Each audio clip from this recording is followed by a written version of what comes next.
profesora. Nosotros vamos a hacer la socialización de empresas transnacionales. Mi grupo está conformado por Sebastián Igua y mi persona Camila Coral. Bueno, comenzamos por las empresas transnacionales. En esta ocasión hablaremos de estas empresas: antecedentes, definición, elementos, los tipos, su importancia y algunos ejemplos de ellas. Comenzamos con el origen de las empresas transnacionales. En primer lugar, debemos de conocer su origen. Debemos saber que este es relativamente vigente, ya que aparecieron en el siglo XIX y han ido evolucionando hasta la actualidad. Gracias a Rafael Calduch, podemos destacar 3 etapas. La primera de ellas es el periodo de aparición comprendido entre 1860 a 1914. Aquí las empresas se originan al mismo tiempo en diferentes países europeos como Alemania, Gran Bretaña, Francia y en América. En Estados Unidos inicialmente surgen a partir de los grandes avances tecnológicos, un desarrollo en los sistemas de producción y comercialización estandarizados, es decir, la creación de procesos bases para el funcionamiento de las empresas que propiciaron nuevos productos y nuevas necesidades, o como también de hábitos de consumo. Ejemplo de esto es el nacimiento en 1863 de la empresa Bayer y posteriormente sus productos farmacéuticos. También encontramos en el segundo periodo que comprende su consolidación entre los años 1914 a 1945. Durante la Primera Guerra Mundial se dan modificaciones en la estructura y el funcionamiento de la economía internacional. En este momento existe una evolución de las empresas transnacionales, el cual continuó entre los siguientes años a pesar de la crisis económica internacional que se desencadenó en 1929. Además, es de destacarse que el periodo entre guerras de las empresas transnacionales se consolidó de modo definitivo, pero tiene un comercio superior americano aprovechando la situación internacional. También encontramos la tercera etapa.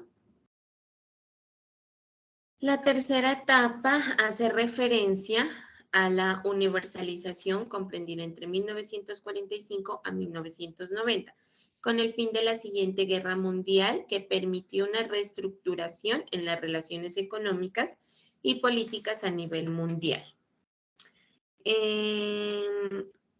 A partir de este momento, las empresas se expanden en América Latina y África, dejando sus mercados europeos y norteamericanos fuertemente establecidos. Esto también debido a la producción en serie y los beneficios de la globalización. Ahora sí, ya comenzamos con sus antecedentes. Sus antecedentes. Definamos ahora qué son las empresas transnacionales. Estas son entidades de carácter privado creadas en un país determinado. País o sede pueden sobrepasar frontera y establecerse en otros países gracias al sistema de franquicias. Es decir, sus actividades se desarrollan al interior de países distintos al país sede. Gracias a Rafael Calduch podemos caracterizar algunas empresas transnacionales con los siguientes elementos. El primero de ellas es la internacionalidad productiva. ¿Qué quiere decir esto? Es la condición geográfica que trasciende a las fronteras nacionales de un país, es decir, sus centros de producción y distribuciones están repartidos en países. también encontramos el siguiente elemento que es la maximización de beneficios, es decir, las cantidades de ganancias económicas y la visible necesidad de obtener la cantidad mayor posible de sus beneficios. Encontramos un cuarto elemento que es la jerarquización orgánica y unidad directiva. Esta hace referencia a que las empresas multinacionales poseen una organización jerarquizada específicamente establecida entre una empresa matriz. ¿Qué es una empresa matriz? Es la primera empresa sede creada en un determinado país y las distintas empresas filiales, que son empresas que surgen a través de las empresas matriz ubicadas en distintos países. Por último, encontramos la regulación jurídica, haciendo referencia a que las empresas transnacionales no poseen un sentido estricto a una vinculación directa como el derecho público, a diferencia de los estados y las organizaciones intergubernamentales, sino que están sometidas a la legislación nacional de los países en los que se establecen. Sin embargo, se encuentran sometidas tanto a las reglas del derecho internacional privado como a las normas establecidas en ciertos tratados bilaterales o regionales.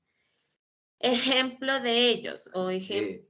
Bueno, compañera, yo te voy a dar una conclusión de los ejemplos y voy a dar como tal las conclusiones de la información. Entonces, los ejemplos que tenemos para las empresas transnacionales serían Nestlé, PepsiCo, Johnson Johnson y tenemos a Huawei.